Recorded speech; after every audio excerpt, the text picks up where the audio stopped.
북한에서 목숨을 걸고 전해진 충격적인 진실을 공개합니다. 여러분의 구독과 좋아요가 침묵 속에 갇힌 수많은 우리 동포들에게 희망이 될 수 있습니다. 그날 작은 봉투를 여는 순간 저는 그만 주저앉고 말았습니다.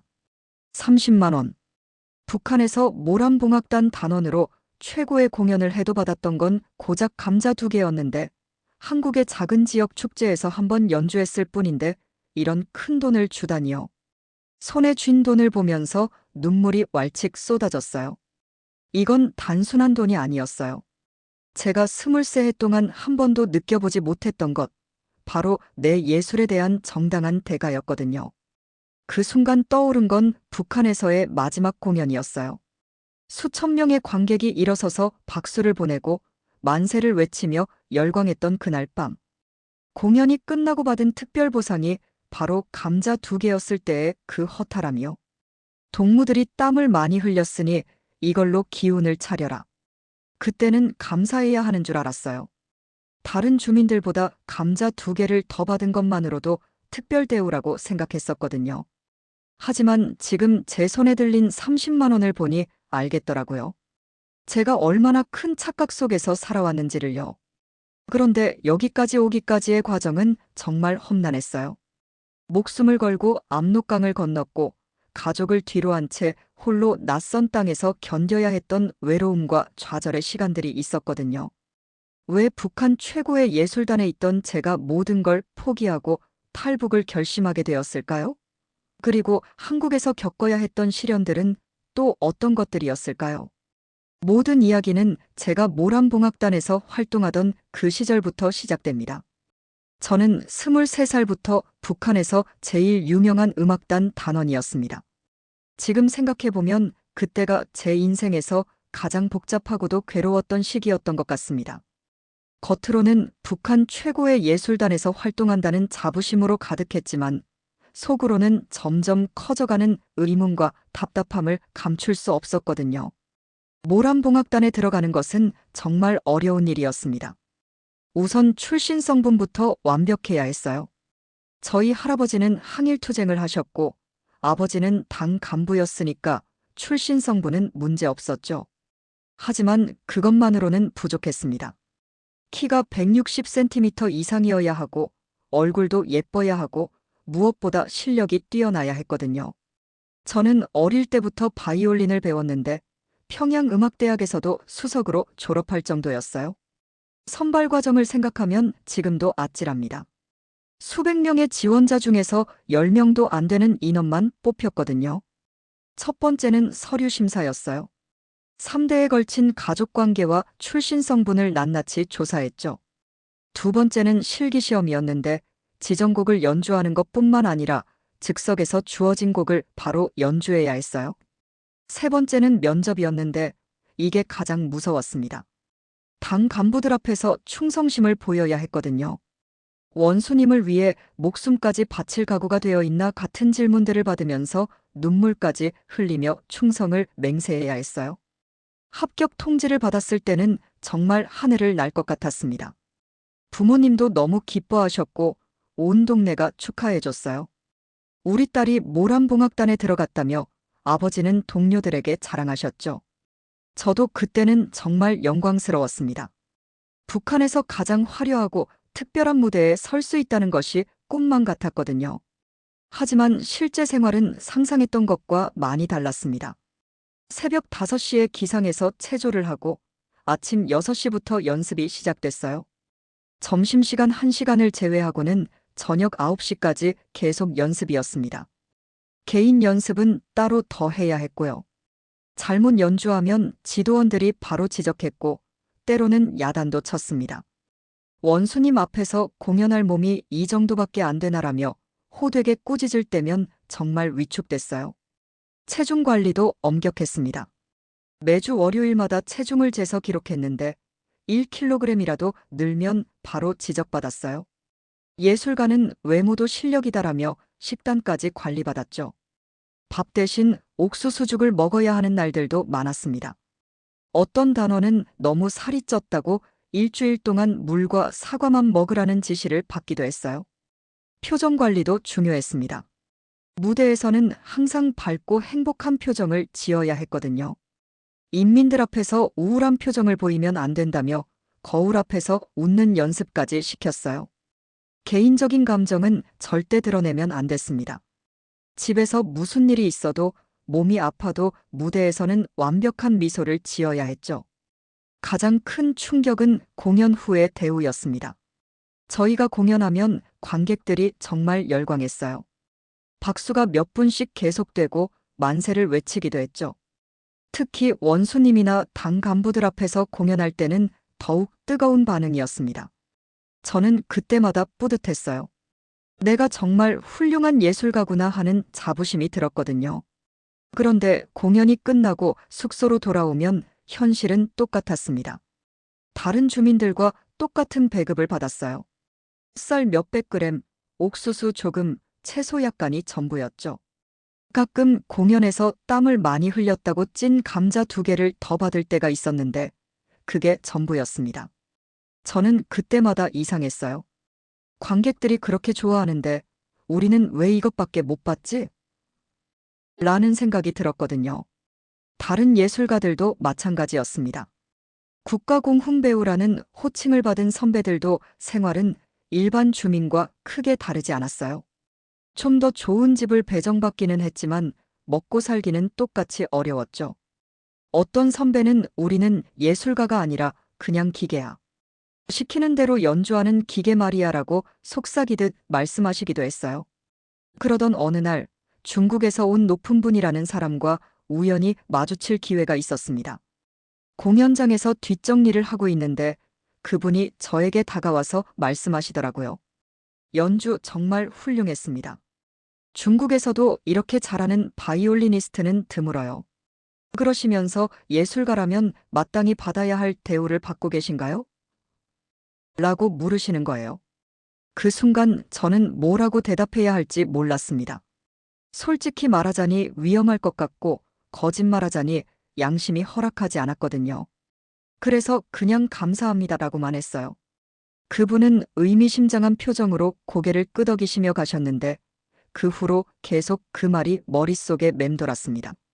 예술가라면 마땅히 받아야 할 대우. 저는 그동안 그런 생각을 해본 적이 없었어요. 국가에서 주는 대로 받고 시키는 대로 하는 게 당연하다고 생각했거든요. 하지만 그 말을 듣고 나니 문득 의문이 들었습니다. 정말 이게 마땅한 대우인가? 내 연주를 듣고 그렇게 감동하는 사람들이 많은데 나는 왜 찐 감자 2개가 특별 대우인가? 밤에 잠자리에 누우면 자꾸 그런 생각이 들었어요. 무대에서는 화려하고 특별한 존재인 것 같지만 무대를 내려오면 그냥 평범한, 아니, 오히려 더 많은 제약을 받는 사람이 되는 것 같았거든요. 자유롭게 연주하고 싶어도 지정된 곡만 연주해야 하고 개인적인 감정을 담아 표현하고 싶어도 그럴 수 없었어요. 동료들과 이런 이야기를 나누고 싶었지만 쉽지 않았습니다. 언제 누가 듣고 있을지 모르니까요. 하지만 가끔 다른 단원들의 눈빛에서도 비슷한 고민을 읽을 수 있었어요. 특히 외국 공연을 다녀온 언니들은 뭔가 다른 표정을 하고 있었거든요. 말은 안 했지만 저와 비슷한 생각을 하고 있는 것 같았어요. 그렇게 저는 점점 혼란스러워졌습니다. 충성심과 의문 사이에서 흔들리기 시작한 거죠.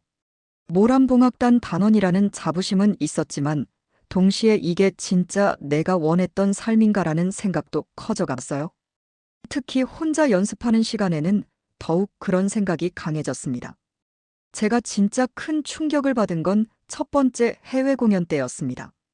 중국 베이징에서 공연을 했는데 그때 본 것들이 제 인생을 완전히 바꿔놓았어요. 지금 생각해보면 그때가 제가 진짜 깨어나기 시작한 순간이었던 것 같습니다. 베이징의 공연장에 도착했을 때부터 뭔가 달랐어요. 현지 스태프들이 저희를 대하는 태도가 북한과는 완전히 달랐거든요. 존댓말을 쓰고 선생님이라고 불러주고 불편한 건 없는지 계속 물어보더라고요. 처음에는 당황스러웠어요. 저희는 그냥 시키는 대로 하면 되는 줄 알았는데 의견을 물어보고 편의를 봐주려고 하니까 어색했거든요. 더 놀라운 건 현지 음악가들을 본 거였어요. 리허설 때 중국 오케스트라와 합동 연주를 했는데 그들의 모습이 저희와는 너무 달랐습니다. 우선 표정부터 자유로웠어요. 웃고 싶을 때 웃고 진지할 때는 진지하고 감정 표현이 자연스러웠거든요. 저희는 항상 정해진 표정을 지어야 하는데 말이에요. 그들이 연주하는 모습도 달랐습니다. 같은 곡이어도 자기만의 해석으로 연주하더라고요. 지휘자가 이 부분은 좀 더 부드럽게 하면 각자 나름대로 부드럽게 표현했어요. 저희는 정확히 악보대로 지시받은 대로만 연주하는데 말이죠. 그때 처음 알았어요. 아, 음악이라는 게 이렇게 자유로운 거구나. 휴식 시간에 한 중국 바이올리니스트가 저에게 다가왔어요. 나이가 저와 비슷해 보였는데 연주 정말 깔끔하고 정확해요라고 칭찬해 주더라고요. 그러면서 자연스럽게 대화가 시작됐는데 그 친구가 하는 말들이 제게는 정말 신기했어요. 저는 이번 달에 3번의 공연이 있어서 바빠요. 다음 달에는 3곡을 녹음할 예정이고요. 수입이 좀 늘어날 것 같아서 기뻐요. 이런 식으로 말하는 거예요. 자기 스케줄을 자기가 결정하고 공연 횟수에 따라 수입이 달라진다는 얘기를 들으니까 정말 다른 세상 같았어요. 그 친구는 또 이런 말도 했어요. 요즘 새로운 곡을 작곡하고 있어요. 제 감정을 담은 곡이거든요. 언젠가는 제 이름으로 앨범도 내고 싶어요. 저는 그 말을 듣고 멍해졌습니다. 자기 감정을 담은 곡을 쓴다고요? 제 이름으로 앨범을 낸다고요? 저는 그런 생각조차 해본 적이 없었거든요. 호텔에서도 충격적인 일들이 많았어요. 방에 텔레비전이 있었는데 여러 채널을 볼 수 있더라고요. 지도원들이 외국 방송은 보면 안 된다고 했지만 호기심을 참을 수 없었어요. 늦은 밤에 몰래 중국 방송을 봤는데 정말 다른 세상이었습니다. 음악 프로그램에서 본 연주자들은 저희와는 완전히 달랐어요. 화려한 옷을 입고 자유롭게 움직이면서 연주했어요. 관객들도 박수만 치는 게 아니라 환호성도 지르고 일어서서 춤추기도 하더라고요. 그리고 연주 후에 인터뷰를 하는데 이 곡에 제 어머니에 대한 그리움을 담았습니다라고 말하는 거예요. 개인적인 감정을 공개적으로 표현하는 모습이 너무 신기했어요. 더 놀라운 건 경제적인 부분이었습니다. 어떤 유명한 바이올리니스트는 한 번 공연에 몇만 위안을 받는다는 얘기를 들었어요. 그게 북한 돈으로 하면 몇 년치 배급에 해당하는 금액이었거든요. 같은 악기를 연주하는데 왜 이렇게 차이가 날까라는 생각이 들었어요. 북한으로 돌아와서도 그때의 기억이 계속 머릿속에 맴돌았습니다. 평상시 연습을 하면서도 자꾸 중국에서 본 연주자들이 생각났어요. 똑같이 바이올린을 켜는데 왜 그들은 그렇게 자유로워 보였을까? 왜 그들은 자기 감정을 마음껏 표현할 수 있을까 하는 생각들 말이에요. 그런 마음을 동료들과 나누고 싶었지만 쉽지 않았어요. 하지만 해외 공연을 다녀온 언니들과는 가끔 조심스럽게 이야기를 나눌 수 있었어요. 늦은 밤 연습실에서 아무도 없을 때 작은 목소리로 말이죠. 언니, 중국 연주자들은 왜 그렇게 자유로워 보이나요? 쉬, 그런 말 함부로 하면 안 돼. 하지만 나도 그런 생각 해봤어. 저희도 그렇게 연주할 수 있을까요? 글쎄, 어려울 거야. 여기서는 정해진 대로만 해야 하니까. 그런 대화를 나누면서 저는 점점 더 답답해졌어요. 제가 원하는 연주를 해보고 싶었거든요. 슬플 때는 슬픈 곡을, 기쁠 때는 기쁜 곡을 제 마음대로 연주해보고 싶었어요. 하지만 그럴 수 없었죠. 정해진 곡목, 정해진 방식대로만 연주해야 했으니까요. 집에서도 그런 마음을 표현하기 어려웠어요. 부모님은 모란봉악단에 들어간 것만도 감사해야 한다고 하셨거든요. 다른 사람들은 그런 기회도 없는데 너는 얼마나 행운인지 몰라라며 항상 감사하라고 하셨어요. 맞는 말이었지만 제 마음속의 갈등을 이해해주지는 못했어요. 동생들은 저를 정말 자랑스러워했어요. 언니는 정말 대단해. 텔레비전에도 나오고 원수님 앞에서도 연주하고라며 부러워했죠. 그런 동생들을 보면서 더욱 복잡한 마음이 들었어요. 내가 정말 대단한 건가? 아니면 그냥 시키는 대로 하는 기계인가? 라는 생각이 계속 들었거든요.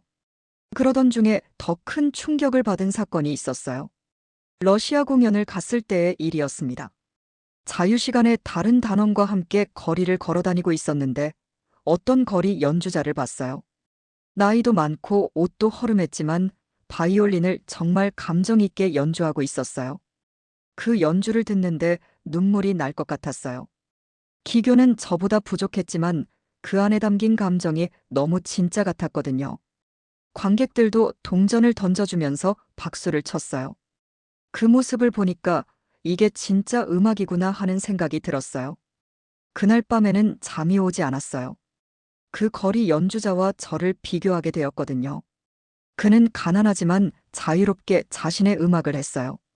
저는 좋은 대우를 받지만 정해진 대로만 연주해야 했고요.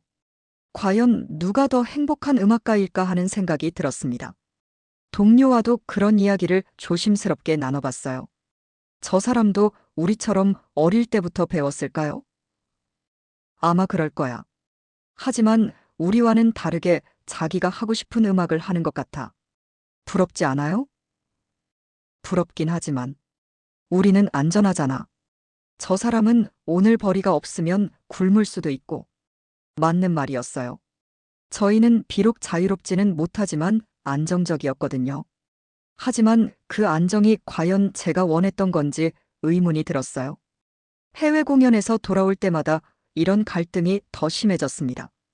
바깥 세상을 보고 나면 북한의 현실이 더욱 답답하게 느껴졌거든요. 연습할 때도 집중이 잘 안 됐어요. 악보를 보면서 이 곡에 내 감정을 담아서 연주할 수는 없을까 하는 생각이 자꾸 들었어요. 지도원들도 그런제 변화를 눈치챘는지 가끔 요즘 연주에 집중이 안 되는 것 같은데 무슨 일 있나? 라고 물어봤어요. 그럴 때마다 아니에요. 더 잘하려고 노력하겠습니다라고 대답했지만 속으로는 점점 더 복잡해졌어요. 그러던 어느 날 개인 연습 시간에 혼자서 평소와 다른 연주를 해봤어요. 지정된 곡이긴 했지만 제 마음대로 감정을 담아서 켜본 거예요. 그런데 정말 다르더라고요. 같은 곡인데도 완전히 다른 느낌이었어요. 아, 이게 내가 정말 하고 싶었던 연주구나 하는 생각이 들었습니다. 하지만 그런 연주를 공식적으로 할 수는 없었어요. 정해진 방식대로만 연주해야 했으니까요. 그때부터 저는 진짜 고민에 빠졌어요. 계속 이렇게 살아야 하나? 내 진짜 음악은 언제 할 수 있을까? 라는 생각들이 밤마다 저를 괴롭혔습니다. 특히 힘들었던 건 그런 마음을 누구와도 제대로 나눌 수 없다는 거였어요. 가족들은 제가 불만이 있다는 것 자체를 이해하지 못했고 동료들과도 조심스럽게만 이야기할 수 있었거든요. 그래서 점점 더 혼자만의 세계에 갇혀가는 기분이었어요. 제 인생을 완전히 바꾼 사건은 22살 되던 해 가을에 일어났습니다. 중국 단동에서 공연을 마치고 뒷정리를 하고 있을 때였어요. 그날도 평소처럼 악기를 정리하고 의상을 개고 있었는데 한 중년 남성이 저에게 다가왔습니다. 연주 정말 훌륭했습니다. 그분이 조선어로 말씀하시더라고요. 발음이 조금 어색해서 조선족인 것 같았어요. 특히 바이올린 솔로 부분이 인상적이었어요. 중국에서도 그 정도 실력을 가진 사람은 많지 않습니다. 저는 감사합니다라고 인사만 했어요. 외부 사람과 함부로 대화하면 안 된다고 교육받았거든요. 하지만 그분은 계속 말을 걸었습니다. 혹시 한국 연예인들이 어떻게 사는지 아세요? 갑자기 나온 질문에 저는 깜짝 놀랐어요. 한국 얘기는 하면 안 되는 주제였거든요. 그래서 고개를 저었죠. 한국에서는 실력 있는 연주자들이 정말 좋은 대우를 받아요. 한 번 공연으로 몇백만 원씩 받기도 하고 자기 이름으로 음반도 내고 원하는 곡을 마음껏 연주할 수 있어요. 그분의 말에 저는 귀가 솔깃해졌어요. 마음껏 연주할 수 있다는 말이 특히 와닿았거든요. 당신 같은 실력이면. 그분이 말을 멈추고 주위를 살펴본 다음 작은 목소리로 말씀하셨어요. 혹시 관심 있으면 연락하세요. 그러시면서 작은 종이 쪽지를 제 손에 쥐어주고는 빨리 사라지셨어요. 그날 밤 숙소에서 그 종이를 펼쳐봤는데 전화번호와 함께 자유로운 음악을 원한다면이라는 말이 적혀 있었어요. 제 손은 덜덜 떨렸습니다. 이런 걸 가지고 있다가 발각되면 큰일 날 텐데 그렇다고 버리기엔 너무 호기심이 컸어요. 며칠 후 평양으로 돌아와서도 그 종이 쪽지를 버리지 못했어요. 책 사이에 숨겨두고는 밤마다 꺼내서 봤죠. 자유로운 음악이라는 말이 계속 머릿속에 맴돌았어요. 그러던 중에 더 큰 충격을 받은 일이 생겼어요. 동료 중 하나인 수경이가 갑자기 사라진 거예요. 어느 날 연습에 나오지 않더니 그 다음 날도 오지 않았어요. 지도원에게 물어보니 가족 사정으로 고향에 내려갔다고만 하더라고요. 하지만 며칠 후에 진실을 알게 됐어요. 수경이가 반동적 사상을 가지고 있다는 이유로 끌려갔다는 거였어요. 누군가가 수경이가 해외 공연에서 본 연주자들이 부럽다고 말한 것을 신고했다는 얘기였어요. 그 말을 들은 순간 온몸에 소름이 돋았습니다. 저도 비슷한 생각을 했었거든요. 더 무서운 건 그 신고를 한 사람이 저희와 가장 친했던 동료였다는 거예요. 평소에 함께 웃고 떠들었던 사람이 뒤에서는 저희 말을 감시하고 있었다는 사실이 충격적이었어요. 누구도 믿을 수 없구나 하는 생각이 들었습니다. 그날 밤부터 잠이 오지 않았어요. 혹시 내 생각도 들키지 않았을까? 누가 나를 지켜보고 있는 건 아닐까 하는 두려움이 엄습했거든요. 며칠 동안은 연습에도 집중할 수 없었어요. 다른 동료들의 눈빛을 하나하나 살펴보게 되고 대화할 때도 조심스럽게 되었어요.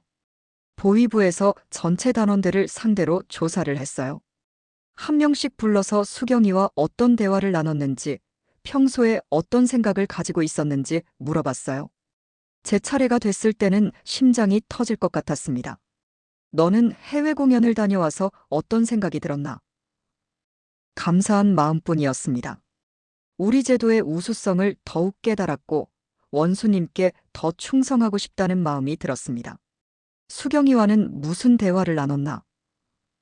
연습 이야기나 일상적인 얘기만 했습니다. 다른 건 없었어요. 거짓말이었어요. 수경이와 저는 해외 공연 얘기도 많이 했고 바깥 세상에 대한 호기심도 함께 나눴거든요. 하지만 솔직히 말할 수는 없었어요. 그랬다간 저도 끌려갈 테니까요. 다행히 조사는 무사히 넘어갔지만 그 후로 제 마음은 완전히 바뀌었어요.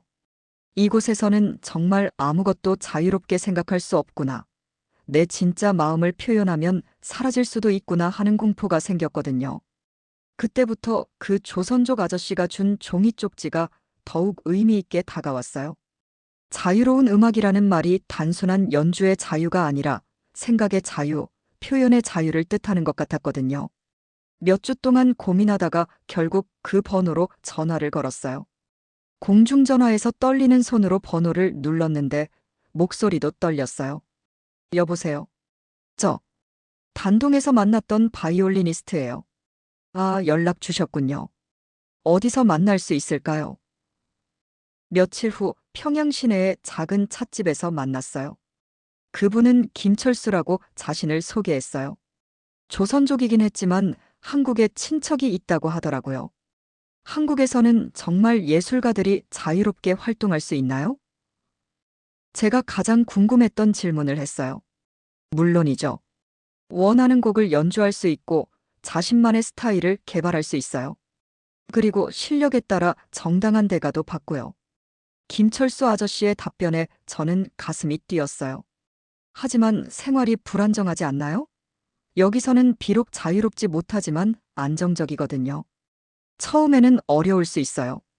하지만 실력이 있으면 충분히 성공할 수 있어요. 아저씨가 의미심장하게 웃으시며 말씀하셨어요. 그 후로 몇 번 더 만났어요. 아저씨는 한국의 음악계에 대해 자세히 얘기해줬어요.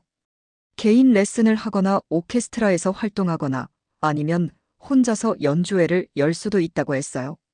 무엇보다 자유롭게 음악을 할 수 있다는 말이 저를 가장 끌었어요.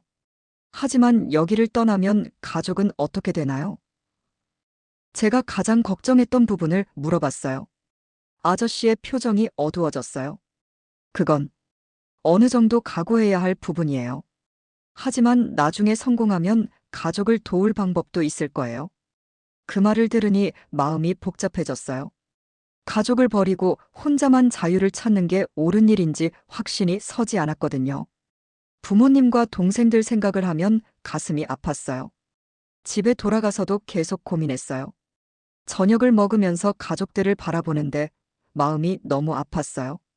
이 사람들을 두고 떠날 수 있을까 하는 생각과 이대로 있으면 내 인생은 끝이야 하는 생각이 계속 싸웠어요. 어머니가 요즘 표정이 안 좋은데 무슨 일 있나?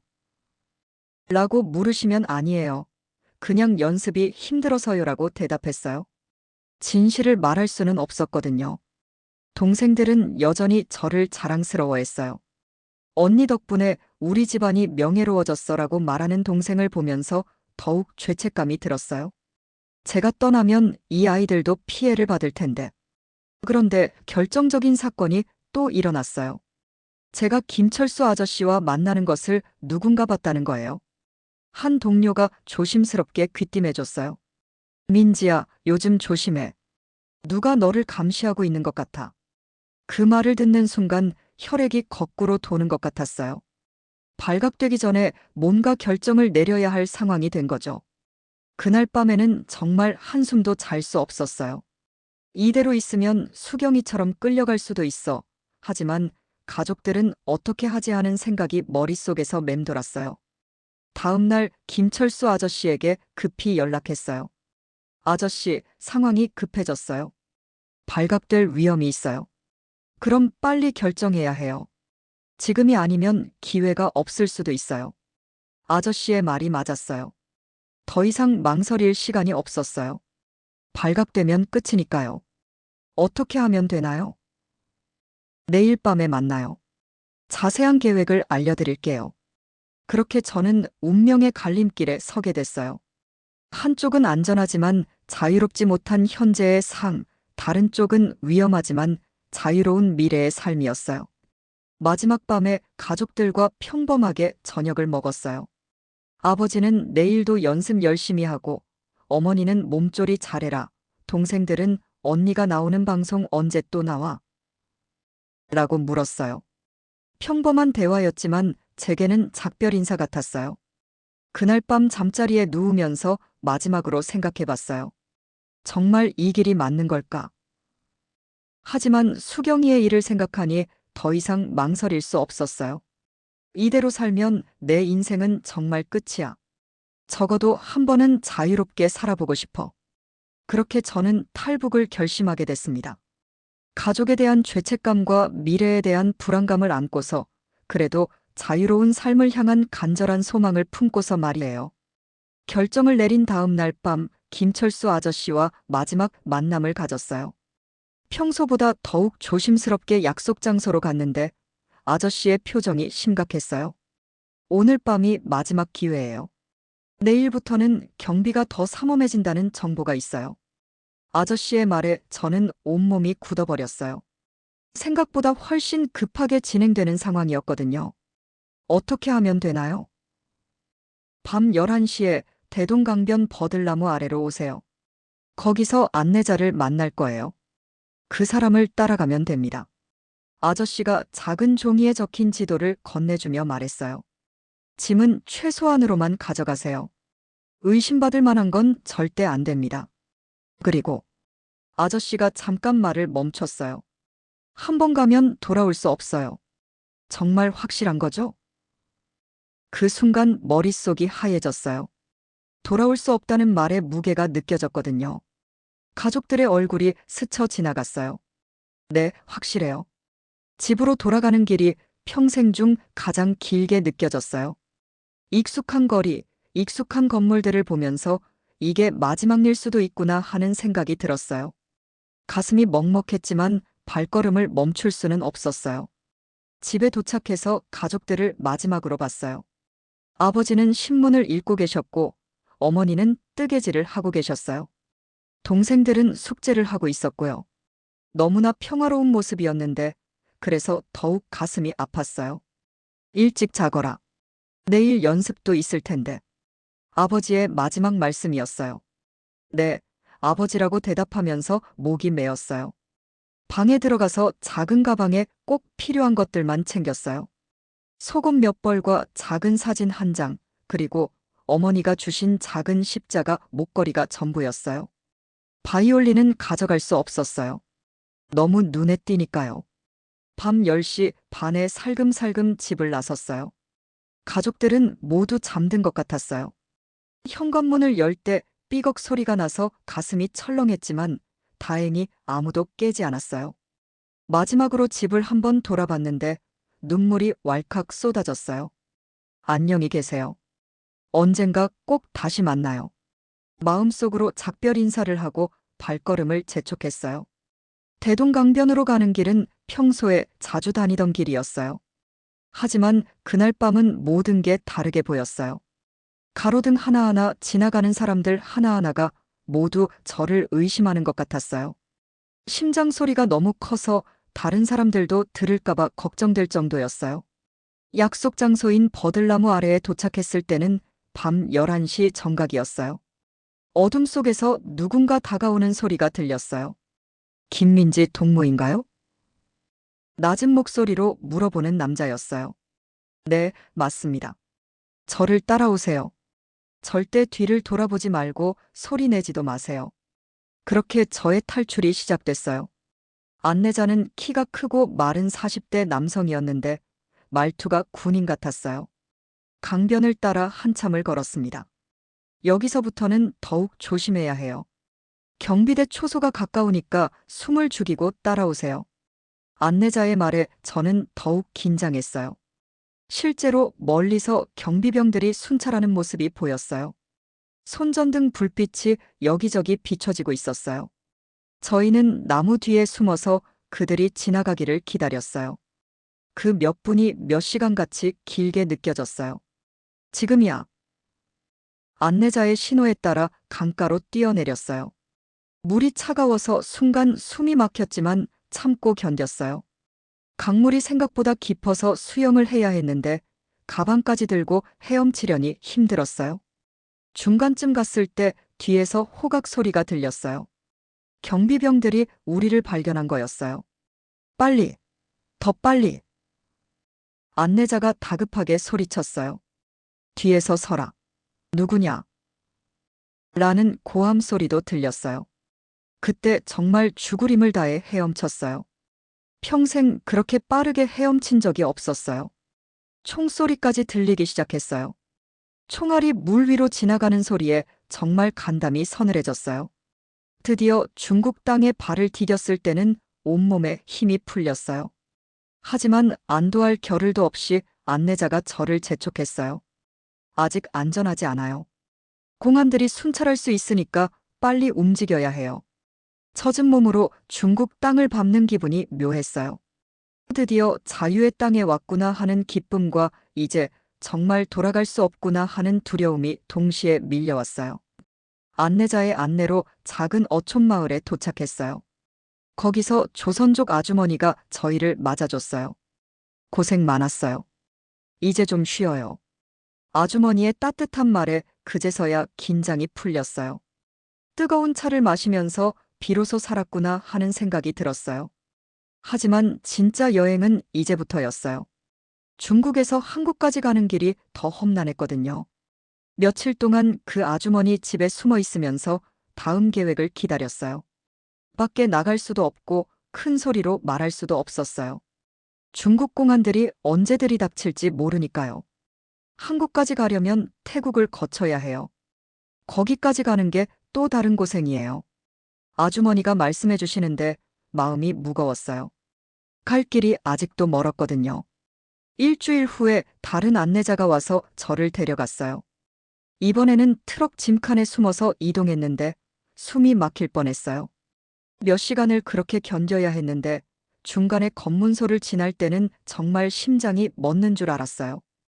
기나긴 여행 끝에 태국에 도착했어요. 그곳에서도 며칠 더 숨어 있어야 했고요. 언어도 통하지 않고 문화도 다르니까 모든 게 낯설었어요. 하지만 그래도 한 걸음씩 한국에 가까워지고 있구나 하는 생각에 희망을 잃지 않았어요. 드디어 태국 공항에서 한국행 비행기에 탔을 때는 믿기지 않았어요. 정말 한국에 가는 거구나 싶으면서 눈물이 났어요. 비행기 창밖을 보면서 가족들은 지금 뭘 하고 있을까? 내가 없어진 걸 알고 걱정하고 있을까 하는 생각이 들어서 마음이 아팠어요. 인천공항에 도착했을 때의 그 기분은 평생 잊을 수 없어요. 드디어 자유의 땅에 왔구나. 이제 내가 원하는 음악을 할 수 있겠구나 하는 벅찬 감동이 밀려왔어요. 하지만 동시에 앞으로 어떻게 살아가야 하지 하는 불안감도 컸어요. 공항에서 관계자들이 저를 맞아줬어요. 탈북민 지원센터로 가실 거예요. 거기서 적응 교육을 받게 됩니다. 그들의 말에 이제 정말 새로운 시작이구나 하는 생각이 들었어요. 하지만 그때는 몰랐어요. 진짜 어려운 일들이 이제부터 시작이라는 걸 말이에요. 하나원에서의 첫날은 정말 충격적이었어요. 같은 한민족이라고 생각했는데 말부터 달랐거든요. 교육 담당자가 안녕하세요라고 인사하는데 저는 안녕하십니까? 동무라고 대답했어요. 그러자 다들 웃더라고요. 그때 처음 알았어요. 남한에서는 동무라는 말을 안 쓴다는 걸요. 교육 내용도 어려웠어요. 시장 경제가 뭔지, 민주주의가 뭔지, 개인의 권리가 뭔지. 머리로는 이해하겠는데 실감이 안 났어요. 북한에서는 개인보다 집단이 우선이었는데 여기서는 개인이 중요하다고 하니까 혼란스러웠어요. 여기서는 자신의 의견을 자유롭게 말할 수 있어요.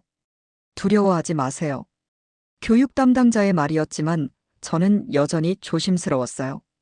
평생 시키는 대로만 살아왔는데 갑자기 자유롭게 하라고 하니까 어떻게 해야 할지 모르겠더라고요.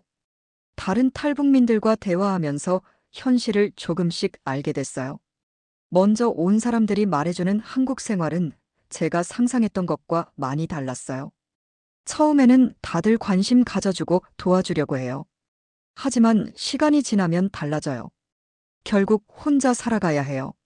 30대 남성 탈북민의 말이었어요. 취업이 제일 어려워요. 북한 경력은 인정해주지 않거든요. 대학을 나왔어도 여기서는 소용없어요. 또 다른 분의 말이었고요.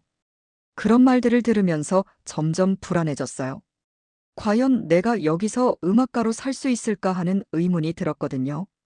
하나원에서 나와서 서울의 작은 원룸을 배정받았어요. 정부에서 지원해주는 돈으로 당분간은 살 수 있다고 했지만 서울 물가를 보니까 깜짝 놀랐어요. 북한에서 상상도 못했던 가격들이었거든요. 월세가 50만 원이라고요?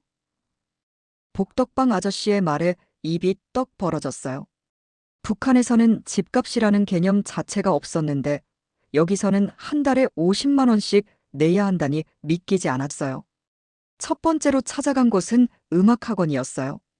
북한에서 모란봉악단에 있었다고 말했더니 원장님이 관심을 보이시더라고요. 실력은 어느 정도인가요? 한번 들어볼까요? 오랜만에 바이올린을 잡았는데 손이 떨렸어요. 북한에서 늘 연주하던 곡을 켰는데 왠지 모르게 어색했어요. 기교는 좋은데 좀 딱딱한 느낌이에요. 여기서는 좀 더 자유로운 연주를 선호해요. 원장님의 평가였어요. 그 말을 듣고 충격을 받았어요. 제가 최고라고 생각했던 연주가 여기서는 딱딱하다는 평가를 받다니요. 레슨을 받아보시겠어요? 1시간에 5만 원입니다. 저는 사실 취직을 하러 간 것인데 충격만 받고 나왔습니다. 어디든 취업을 위해 이력서를 써야 했는데 이것도 큰 문제였어요. 북한에서의 경력을 어떻게 써야 할지 모르겠더라고요. 모란봉악단 바이올리니스트라고 쓰면 오히려 이상하게 볼까봐 걱정이었어요. 여러 음악 관련 기관에 이력서를 냈지만 연락이 오지 않았어요. 간혹 면접 기회가 있어도 결과는 좋지 않았어요. 북한에서 어떤 곡들을 연주하셨나요? 주로 혁명가요나 찬양곡들을 연주했습니다.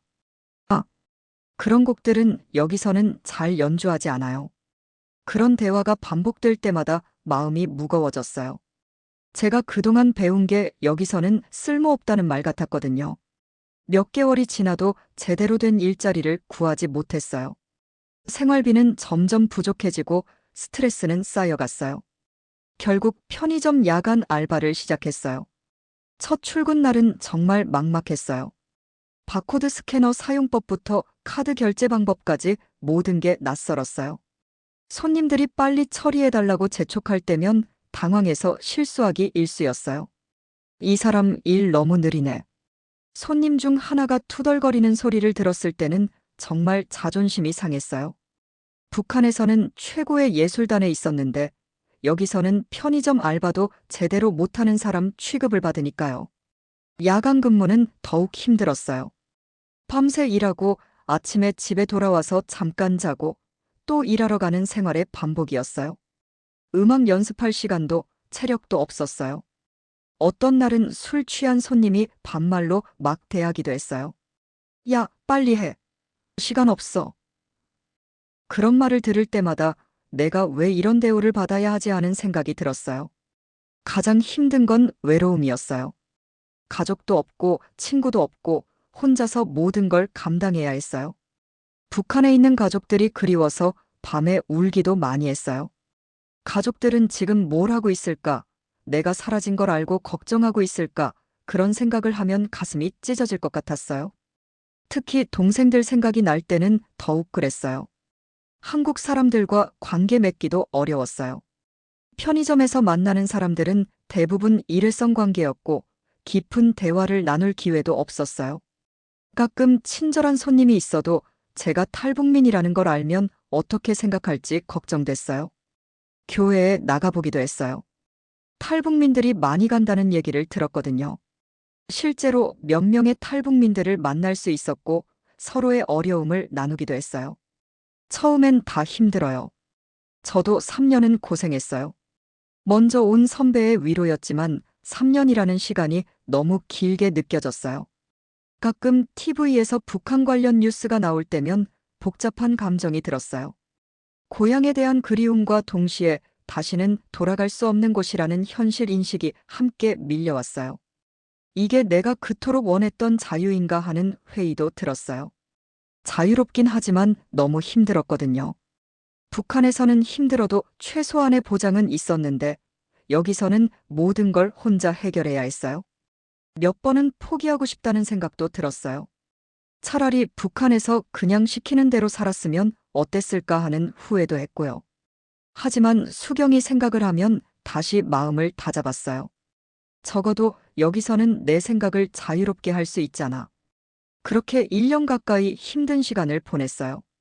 꿈꿨던 자유로운 음악가의 삶과는 거리가 먼 일상이었지만 그래도 포기할 수는 없었어요. 언젠가는 기회가 올 거야라는 희망만으로 버텼어요. 그러던 어느 날 작은 기회를 발견하게 됐어요. 지역 축제 공연자를 모집한다는 공고를 본 거예요. 그때까지만 해도 그게 제 인생을 바꿀 계기가 될 줄은 몰랐어요. 그날도 편의점에서 야간 근무를 하고 있었는데 새벽 2시쯤 한 손님이 신문을 사러 왔어요. 그분이 읽던 지역 신문을 잠깐 훑어보는데 작은 기사 하나가 눈에 띄었어요. 관악구 가을 축제 공연자 모집 클래식부터 대중음악까지 누구나 참여 가능. 가슴이 두근거렸어요. 오랜만에 무대에 설 수 있는 기회인 것 같았거든요. 하지만 동시에 걱정도 됐어요. 과연 내가 할 수 있을까? 사람들이 내 연주를 좋아할까 하는 불안감이 밀려왔어요. 며칠 동안 고민했어요. 그동안 워낙 좌절을 많이 경험해서 또 실패할까봐 두려웠거든요. 하지만 이런 기회가 언제 또 올까 하는 생각에 용기를 내기로 했어요. 지원서를 작성하면서도 떨렸어요. 경력란에 뭘 써야 할지 고민했는데 결국 솔직하게 북한 모란봉악단 출신 바이올리니스트라고 썼어요. 이제 숨길 필요도 없지 하는 마음이었어요. 오디션 날이 됐을 때는 정말 긴장됐어요. 오랜만에 정식 무대용 옷을 입고 바이올린 케이스를 들고 오디션장으로 향했어요. 길을 걸으면서 이게 진짜 마지막 기회일지도 몰라 하는 생각이 들었어요. 오디션장에 도착해보니 생각보다 많은 사람들이 와 있었어요. 젊은 사람들이 대부분이었는데 저만 뭔가 다른 분위기였어요. 다들 자신감 넘치는 표정이었는데 저는 위축됐어요. 제 차례가 됐을 때 심장이 터질 것 같았어요. 안녕하세요. 바이올린 연주로 지원한 김민지입니다. 목소리가 떨렸지만 최대한 당당하게 인사했어요. 어떤 곡을 연주하실 건가요? 심사위원이 물었어요. 바흐의 파르티타 중 샤콘느를 연주하겠습니다. 바이올린을 들고 연주 자세를 취하는 순간 마음이 조금 평화로워졌어요. 오랜만에 진짜 음악을 할 수 있는 기회였거든요. 숨을 크게 들이쉬고 연주를 시작했어요. 첫 몇 소절을 연주하는데 손이 떨렸어요. 하지만 점점 음악에 빠져들면서 자연스러워졌어요. 북한에서처럼 정해진 방식대로가 아니라 제 마음을 담아서 연주했어요. 슬픔도 그리움도 희망도 모두 담아서 말이에요. 연주가 끝났을 때 심사위원들의 표정이 진지했어요. 뭔가 감동받은 것 같기도 하고 놀란 것 같기도 했어요. 연주 정말 인상적이었어요. 어디서 배우셨나요? 북한에서 배웠습니다. 모란봉악단에서 활동했었어요. 아, 그래서 그런 느낌이었구나. 심사위원들이 서로 눈빛을 주고받더니 합격입니다라고 말해줬어요. 그 순간 정말 꿈인지 현실인지 모를 정도로 기뻤어요. 오랜만에 제 실력을 인정받은 것 같아서 가슴이 벅찼거든요. 축제는 다음 주 토요일입니다. 리허설은 금요일 오후에 있고요. 자세한 사항은 연락드릴게요. 담당자의 말을 들으면서도 믿기지 않았어요. 정말 무대에 설 수 있다는 게 말이에요. 집에 돌아가는 길에 발걸음이 한결 가벼웠어요. 그동안 무거웠던 마음이 조금은 가라앉은 것 같았어요. 드디어 기회가 왔구나 하는 기대감에 설레기도 했고요. 리허설 날이 되어서 공연장에 갔는데 생각보다 큰 무대였어요. 관객석도 제법 많았고요. 우와, 정말 여기서 연주하는 거구나 하면서 긴장되면서도 흥미로웠어요. 다른 출연자들과 만나는 것도 새로운 경험이었어요. 대학생 밴드도 있고 중년의 색소폰 연주자도 있고 어린이 댄스팀도 있었어요. 모두들 자유롭고 즐거운 분위기였어요. 언니는 어떤 곡 연주해요? 대학생 한 명이 친근하게 물어봤어요. 바흐요라고 대답했더니 우와, 클래식, 멋있다라고 반응해 주더라고요. 그런 자연스러운 관심과 격려가 너무 고마웠어요. 리허설을 하면서 무대의 느낌을 익혔어요. 조명도 밝고 음향도 좋았어요. 북한에서 공연할 때와는 다른 자유로운 분위기였어요. 실수해도 괜찮다, 다시 해보자라고 격려해주는 분위기였거든요. 내일이 진짜 본 공연이구나 하는 생각에 그날 밤은 잠이 오지 않았어요. 설레기도 하고 떨리기도 했어요.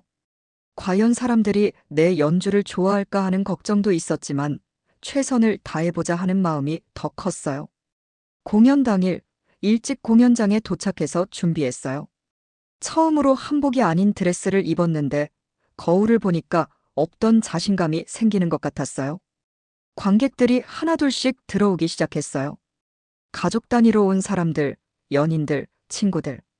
모두들 편안하고 즐거운 표정이었어요. 북한에서 공연할 때는 관객들이 긴장한 표정이었는데 여기서는 정말 축제를 즐기러 온 것 같았어요. 드디어 제 차례가 됐어요. 사회자가 다음은 바이올린 연주로 김민지 씨가 바흐의 샤콘느를 들려드립니다라고 소개했어요. 무대에 오르는데 다리가 떨렸지만 관객들의 따뜻한 박수 소리에 용기가 났어요. 무대 위에 서서 관객들을 바라봤는데 모두들 기대하는 눈빛이었어요. 비판적이거나 감시하는 시선이 아니라 순수하게 음악을 듣고 싶어하는 눈빛이었어요. 바이올린을 들고 연주를 시작했어요. 첫 음을 낼 때는 떨렸지만 점점 음악에 몰입하면서 자연스러워졌어요. 이번에는 정말로 제 마음을 다 담아서 연주했어요. 북한에서의 그리움, 탈북 과정의 두려움, 한국에서의 외로움과 좌절, 그리고 다시 찾은 희망까지. 제가 지금까지 느꼈던 모든 감정들을 음악에 담았어요. 관객들도 제 연주에 완전히 빠져든 것 같았어요. 연주가 끝났을 때 잠시 정적이 흘렀어요. 혹시 실패한 건 아닐까 하는 불안감이 스쳤는데 그 순간 우레와 같은 박수가 터져 나왔어요. 일어서서 박수치는 사람들도 있었고 브라보! 라고 외치는 사람도 있었어요. 그 순간 눈물이 왈칵 쏟아졌어요. 기쁜 눈물이었어요. 오랫동안 잊고 있던 감동, 사람들과 음악으로 소통하는 기쁨을 다시 느낄 수 있었거든요. 무대에서 내려와서도 여러 사람들이 다가와서 격려해줬어요. 연주 정말 감동적이었어요. 처음에는 클래식이라고 해서 지루할 줄 알았는데 완전히 빠져들었어요. 어떻게 그렇게 감정을 담을 수 있어요? 그런 진심 어린 칭찬들을 들으면서 아, 내 음악이 사람들에게 진짜 감동을 줄 수 있구나 하는 걸 실감했어요. 공연이 모두 끝나고 나서 주최 측에서 출연료를 줬어요. 봉투를 봤는데 손이 떨렸어요. 얼마나 들어있을까 하는 기대감과 설마 많이 주겠어 하는 현실적 생각이 교차했거든요. 집에 돌아가서 봉투를 열어봤는데 30만 원이 들어있었어요. 그 순간 정말 믿기지 않았어요. 편의점에서 며칠 밤새서 받는 돈을 단 한 번의 공연으로 받은 거였거든요. 하지만 돈의 액수보다 더 중요한 건 그 의미였어요. 내 연주에 대한 정당한 대가라는 인식이 들었어요. 북한에서 아무리 좋은 공연을 해도 감자 2개가 전부였는데 여기서는 30만 원이라는 큰 돈을 주는 거였어요. 그날 밤 정말 오랜만에 마음 놓고 울었어요. 기쁜 눈물이었어요. 북한에서 감자 2개로 고마워해야 한다고 들었던 기억과 비교하니까 더욱 감격스러웠어요. 30만 원이면 북한에서 감자 몇 개를 살 수 있을까 하고 생각해 보니까 정말 엄청난 돈이었어요. 그리고 무엇보다 사람들이 제 연주를 좋아해서 제 음악의 가치를 인정해서 준 돈이라는 게 가장 의미 있었어요. 그때 깨달았어요. 아, 이게 진짜 자유로운 예술가의 삶이구나. 제가 하고 싶은 연주를 하고 사람들이 그걸 좋아해주고 그에 대한 정당한 대가를 받는 것. 이게 바로 제가 꿈꿔왔던 삶이었어요. 다음 날부터 마음가짐이 완전히 달라졌어요. 편의점 일을 할 때도 이건 임시야. 나는 음악가야라는 마음으로 일했어요. 그리고 틈날 때마다 연습을 더 열심히 했어요. 공연 후에 몇몇 사람들이 연락처를 물어보기도 했어요. 개인 레슨을 받고 싶다는 사람도 있었고, 다른 공연에도 참여해달라는 제안도 있었어요. 조금씩이지만 기회가 생기기 시작한 거예요. 대한민국에 정말 잘 왔구나 하는 생각이 들었어요. 비록 처음에는 힘들었지만 결국 제 실력을 인정받을 수 있는 사회였거든요. 노력하면 정당한 대가를 받을 수 있는 곳이었어요. 가족들 생각도 다시 해보게 됐어요. 여전히 그리웠지만 이제는 죄책감보다는 감사한 마음이 더 컸어요. 가족들도 내가 이렇게 살고 있다는 걸 안다면 기뻐할 거야 라는 생각이 들었거든요. 그날 밤 일기에 이렇게 썼어요. 오늘 드디어 내가 진짜 원했던 삶을 맛봤다. 자유롭게 연주하고 사람들이 좋아해주고 그에 대한 정당한 대가를 받는 것. 앞으로 더 열심히 해서 진짜 음악가가 되고 싶다. 물론 아직 갈 길이 멀다는 것도 알고 있어요. 한 번의 공연으로 모든 게 바뀌지는 않으니까요. 하지만 희망이 생겼어요. 여기서는 노력하면 꿈을 이룰 수 있구나라는 확신이 생겼거든요. 지금도 그때의 박수 소리가 귓가에 맴돌아요. 진심으로 제 음악을 좋아해준 사람들의 따뜻한 반응이요. 그리고 그 작은 봉투 안에 30만 원이 가져다준 거대한 깨달음도요. 내 음악에는 가치가 있다. 그리고 그 가치를 인정해주는 사람들이 있는 곳에 내가 왔다. 그것이 바로 제가 얻은 가장 큰 선물이었어요. 이제 앞으로 더 많은 무대에 서고 싶어요. 더 많은 사람들에게 제 음악을 들려주고 싶고요. 그리고 언젠가는 제 이름으로 연주회도 열어보고 싶어요. 자유롭고 당당한 음악가로서 말이에요. 북한에서 감자 2개를 받으며 감사해야 한다고 배웠던 과거와 한국에서 정당한 대가를 받으며 더 잘해보겠다고 다짐하는 현재. 이 차이가 바로 자유의 가치인 것 같아요. 그리고 그 자유를 찾기 위해 떠나온 제 선택이 틀리지 않았다는 확신도 들어요.